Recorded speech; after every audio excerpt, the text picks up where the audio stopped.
अब चाहिँ फङ्सनको होइन एकदमै ब्युटी एक्सप्लोर गरौँ है त। फङ्सनको ब्युटी भनेको चाहिँ रिकर्सन हो क्या। भनेको त म्याथमेटिक्समा अझ म्याथमेटिक्समा चाहिँ के भन्दाखेरि यो फङ्सनको ब्युटी चाहिँ रिकर्सन हो होइन। अब यसमा चाहिँ हो ब्युटी त छँदैछ, तर यो मोस्ट कन्फ्युजिङ नै हो, मोस्ट आस्क्ड क्वेसन पनि हो क्या इक्जामहरूमा चाहिँ। अनि रिकर्सनको चाहिँ एटलिस्ट 5 मार्क्सको अथवा 10 मार्क्सको क्वेसन चाहिँ आइरहेको हुन्छ है।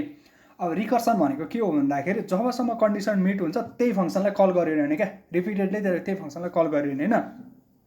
यो जबसम्म त्यो फङ्सनले भनौँ न त्यो फङ्सनले आफैले कल गरिरहन्छ त्यसलाई चाहिँ के भन्छ रिकर्सन भन्छ होइन।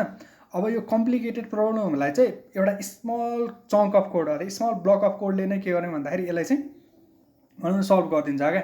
यस्तोलाई हामीले के भन्छौँ भन्दाखेरि रिकर्सन भन्छौँ होइन। अब रिकर्सन अलिकति बुझ्न गाह्रो हुन्छ। अब यसलाई चाहिँ बुझ्ने भनेको इक्जाम्पल थ्रु नै हो। हामीले जति सक्दो इक्जाम्पल धेरै गऱ्यो त्यति बुझिन्छ होइन।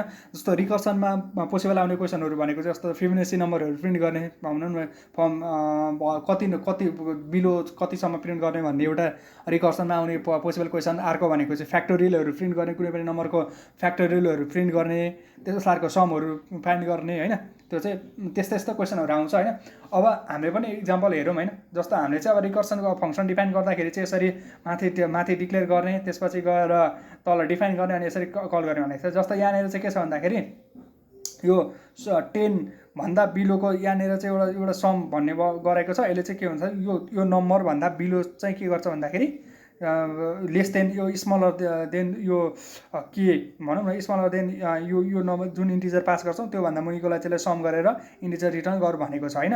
अब जब 0 हुन्छ, जब 0 भएको छ, 0 भइसकेपछि यहाँ इफमा गएन इल्समा गयो, यसले के गर्यो 0 रिटर्न गर्छ होइन। 0 रिटर्न गर्ने भयो, त्यो भएपछि यसले त्योभन्दा तलको 0सम्मको सम चाहिँ यसले चाहिँ दिने भयो होइन। जस्तो यहाँनिर हेऱ्यो भनेदेखि 10 भयो होइन। जस्तो के प्लस सम के माइनस 1 भनेपछि के प्लस सम 9 के माइनस 1 भनेको 10 माइनस 1 9 भयो होइन। त्यस्तै गरी 10 प्लस 9 प्लस फेरि अर्को गयो क्या, अर्को इटरेसन गयो क्या। जबसम्म 0 हुनु चलिरहने भयो क्या। 0 हुँदाखेरि चाहिँ के हुन्छ रिटर्न 0 गर्छ। अनि त्यसपछि यहाँनिर के छ त्यो बेलासम्म के हुन्छ 10 9 8 7 6 5 4 3 2 1 अनि त्यो यो भइसकेको हुन्छ। अनि 0 हुँदाखेरि चाहिँ 0 रिटर्न गरिदिने भयो। त्यसपछि यहाँ एक्स्ट्रा फङ्सन कल गर्दैन, त्यसपछि यसको समिसन चाहिँ लेखेर हुन्छ रिटर्न गर्ने भयो। सिम्पल एज द्याट है। समको यो भयो। अब भनौँ न अब फ्याक्टोरियल निकाल्नलाई के इन्टु के माइनस 1 गर्दै होइन।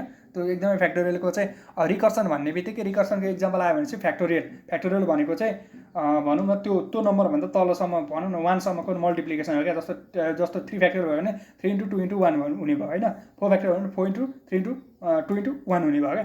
भनेको यसरी चाहिँ अब समको गर्नुभन्दा पनि अब उसको गऱ्यो भने चाहिँ क्लियर हुन्छ होइन। म त्यही फ्याक्टोरियलकै म गरेर देखाइदिन्छु है त यसको लागि चाहिँ।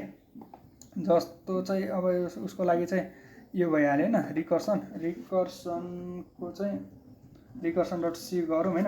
अब यसमा चाहिँ के गरौँ भन्दाखेरि मैले फ्याक्टोरियल गर्छु है त। यसले चाहिँ सम गर्यो होइन। फ्याक्टोरियल भनेर मैले गरेँ तबसम्म चाहिँ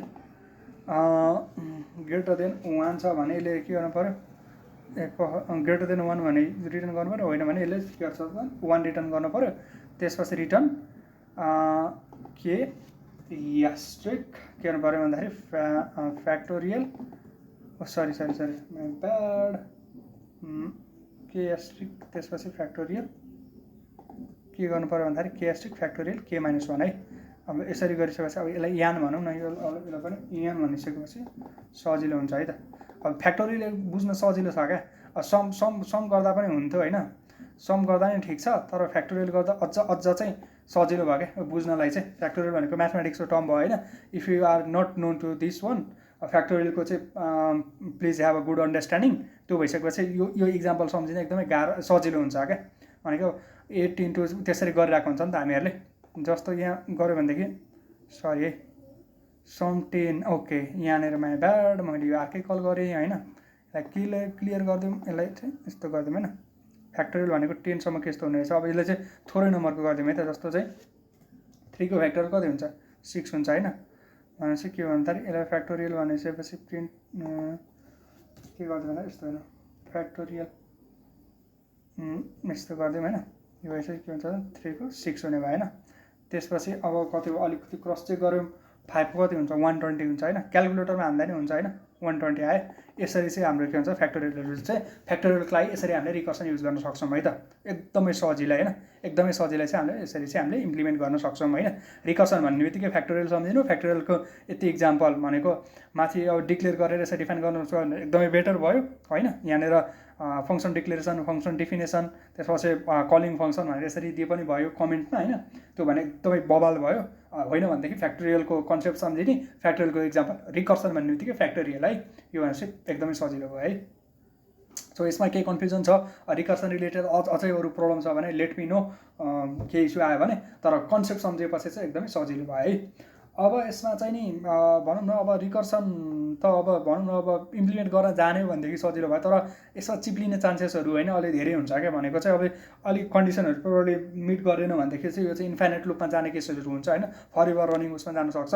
त्यो भएको भएर we have to apply better approach होइन यसको लागि चाहिँ। अनि त्यसपछि यसले चाहिँ भनौँ न प्रब्लमहरूलाई चाहिँ एकदमै सिम्प्लिफाई गरिदिन्छ, एकदम सजिलो हुन्छ है। सो रिकर्सनको लागि यति गरौँ।